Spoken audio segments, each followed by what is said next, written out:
que é tão difícil mudar? Muitas vezes a gente acaba vivendo aquela famosa frase de Paulo: o bem que eu quero eu não faço, mas o mal que eu não quero eu acabo fazendo. Se você é cristão, eu tenho certeza que você já passou ou está passando por uma situação como essa. Momentos em que a gente deseja genuinamente mudar os nossos comportamentos, mas quando a gente vê, a gente já errou.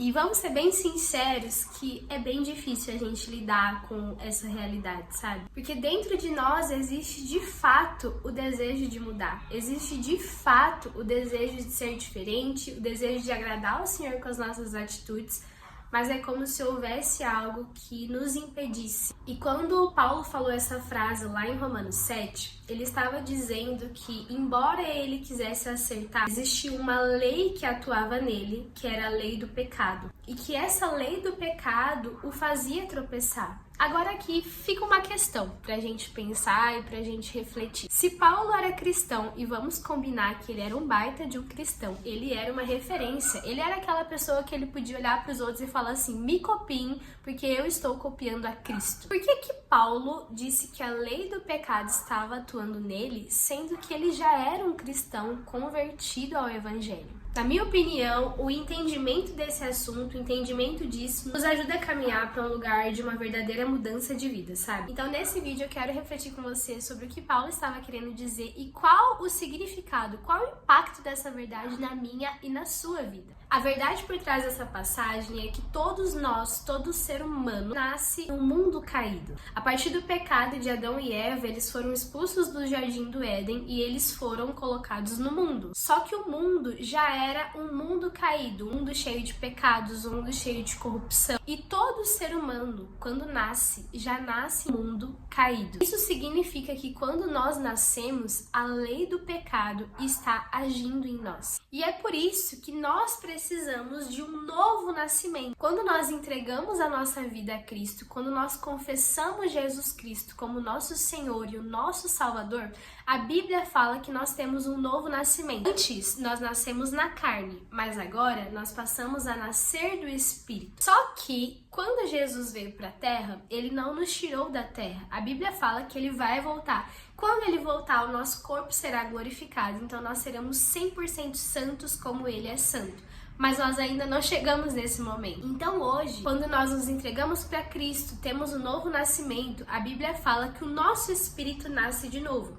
E é necessário que o nosso espírito seja cheio do Espírito de Deus. E isso irá transbordar para nossa alma, para o nosso corpo. É como se o Espírito de Deus viesse lavando a nossa alma, lavando o nosso corpo, renovando a nossa mentalidade e nos levando para um processo de genuína transformação. Então não é porque o seu espírito nasceu de novo que a sua alma e o seu corpo também nasceram de novo. Na verdade, nós estamos em um processo de santificação. E por que, mesmo sendo cheio do Espírito Santo, muitas vezes é difícil mudar? Porque muito do nosso comportamento, ele vem da nossa mentalidade, ele vem da nossa alma. A nossa alma, muitas vezes, ainda está cheia de pensamentos que vêm da lei do pecado. Todos nós temos impressões mentais, que são impressões que são lá no nosso subconsciente. Essas impressões, elas são formadas desde que a gente nasce. Então, a forma que a gente é criado influencia essas impressões mentais. Traumas que nós vivemos na nossa infância, traumas que nós vivemos na adolescência, seja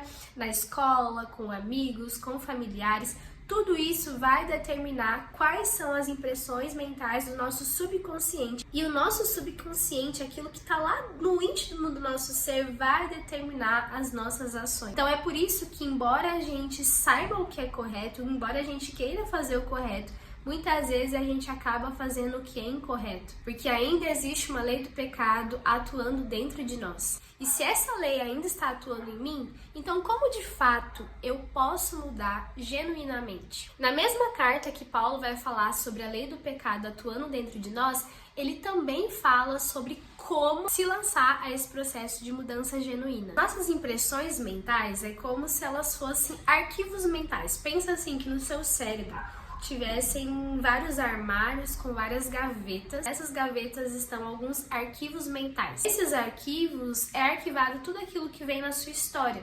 Então tem arquivos de rejeição, de orfandade, de paternidade, de orgulho. Tudo que você viveu até aqui está lá guardadinho no seu arquivo.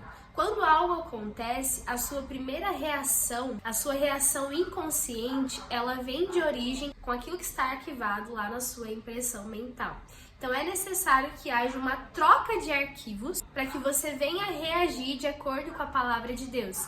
Então é preciso um processo de renovação, onde nós vamos tirar os arquivos que não estão de acordo com a palavra de Deus e permitir que o Senhor coloque arquivos que estão de acordo com a palavra de Deus. Então, se antes, lá no meu íntimo, eu tenho uma crença de orfandade, eu preciso permitir que o Senhor troque essa crença, que é uma mentira, pela crença de que nós somos filhos de Deus. Se há uma crença muito profunda de rejeição, de que nós somos rejeitados, nós precisamos permitir que o Senhor troque essa crença pela verdade da palavra de Deus, de que nós somos amados. Então, na mesma carta que Paulo vai falar sobre essa lei do pecado que atua em nós, um pouquinho mais pra frente, Romanos 12, ele também vai dizer como nós podemos genuinamente mudar. Porque em Romanos 12:2 fala: não se conformem com esse mundo, mas sejam transformados pela renovação da nossa mente. A nossa transformação genuína, ela vem por uma renovação de mente. Porque muitas vezes nós queremos mudar as nossas ações, só que as nossas ações, elas são fruto. Pensa numa árvore.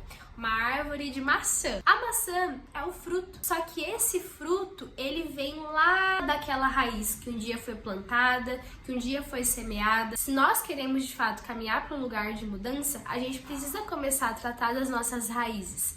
E as raízes das nossas ações são os nossos pensamentos. Em 2 Coríntios 10:15 diz que nós precisamos levar todos os nossos pensamentos cativos à obediência de Cristo. Ele não fala que nós precisamos levar os nossos atos cativos à obediência de Cristo, mas que nós precisamos levar os nossos pensamentos, porque os nossos pensamentos vão determinar as nossas ações. E depois que eu falei aqui um pouquinho sobre a verdade por trás de uma mudança genuína, eu quero dar uma dica para você. Pega um papel, pega uma caneta e começa a escrever quais são os pensamentos que você tem e que não estão de acordo com a palavra de Deus. Lista eles. Eu fiz isso na minha vida e, de fato, foi algo que me ajudou demais. Você tem pensamentos de rejeição, você tem pensamentos de orfandade, de que você é uma pessoa que não é tão importante assim, ou que você não tem dons e talento, que você nunca vai dar certo na vida, que você nunca vai ter sucesso, que você não nasceu para ter sucesso, ou tem pensamentos que violam os princípios da palavra de Deus, pensamentos de orgulho, de vaidade, de mentir. Quais são os pensamentos que você identifica na sua vida que não te fazem bem?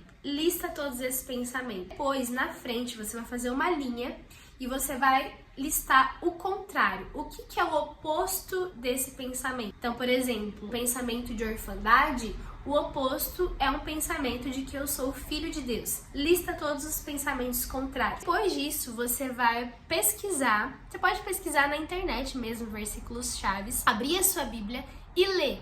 Quais são os versículos que dizem sobre eu ser filho de Deus? Coloca lá todos os versículos. Você vai fazer isso para todos os pensamentos, porque ali você vai encontrar as verdades da palavra de Deus sobre aqueles pensamentos que estão errados na sua vida. Depois que você fizer isso, você identificou, você vai orar sobre isso. Não precisa ser tudo em um dia só, mas você vai fazer o compromisso de começar a orar, pedindo ao Senhor que renove a sua mentalidade. Eu tenho certeza que você vai começar a ver frutos de mudança na sua vida, assim como eu estou vendo na minha, porque o processo de mudança ele é contínuo e ele será até a volta de Cristo. Bom, esse foi o vídeo de hoje, eu espero que ele tenha edificado a sua vida, fortalecido a sua fé. Se você gostou, deixa uma curtida. Comenta também aquilo que o Senhor falou no seu coração, porque eu fico muito feliz quando eu vejo que o vídeo faz sentido na vida das pessoas. E compartilha para algum amigo. Tchau, tchau. Não se esquece de se inscrever no canal para você receber os próximos vídeos que eu postar por aqui. Tchau, tchau.